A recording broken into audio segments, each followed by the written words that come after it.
শেখ হাসিনা পতনের পর অন্তর্বর্তীকালীন সরকার গঠন করা হয়। সেখানে উপদেষ্টা পদে অনেকেই স্থান নেয়, কিন্তু এবার স্থান নিতে যাচ্ছে নাটকের নায়িকা তিশার হাজবেন্ড ফারুকী, যা অনেকেই মেনে নিতে পারছেন না। কারণ ফারুকী ছিলেন শেখ হাসিনার একজন খাস চামচা, তিশাও ছিলেন শেখ হাসিনার চরম ভক্ত।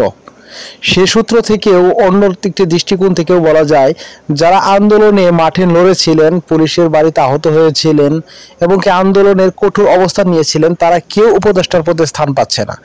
মাহমুদুল হক, মাসিফা হাতাব, এরা কেউ উপদেষ্টার পদে স্থান পেল না। অথচ যারা এর আন্দোলনে কোনো ধরনের ভূমিকা পালন করেনি, তারাই আজকের উপদেষ্টার পদে স্থান পেয়ে বড় বড় উচ্চ গলায় কথা বলছেন।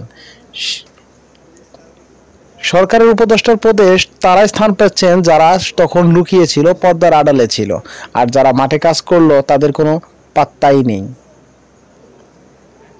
সেই সূত্র থেকে তিশার হাজবেন্ড ফারুকী আজকে নতুনভাবে শপথ গ্রহণ করতে আসছে।